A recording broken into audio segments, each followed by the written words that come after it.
Feeling mo ba parang ang bigat ng mundo lately? Lagi kang stress, bad trip at parang wala kang gana? Baka ito na ang sign para mag-shift ka ng mindset. Here are 5 simple ways para maging mas positive sa buhay. Let's go! Number 1, magpasalamat sa umaga. Sa halip na buksan agad ang phone, huminga ka muna ng malalim, then isipin mo ang 3 bagay na thankful ka. Pwedeng simple lang, salamat sa bagong araw. Salamat may kape, salamat buhay pa. Gratitude resets your mindset. Number 2, piliin mo ang sinasabi mo. Words have power. Kung lagi mong sinasabi na ang malas ko o di ko kaya, yun din ang pinaniniwalaan ng utak mo. Palitan mo ng kaya ko to o makakaraos din ako. Small change, big effect. Number 3, limitahan ang negativity. Hindi mo kontrolado ang ugali ng ibang tao, pero kontrolado mo kung gaano ka magpapaapekto. Kung toxic sila, bawasan mo exposure mo. Peace of mind is priceless.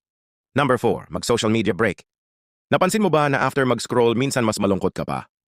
Puro comparison, puro inggit. So kahit 1 hour lang nawala sa phone, gawin mo. Nakakagaan ng pakiramdam.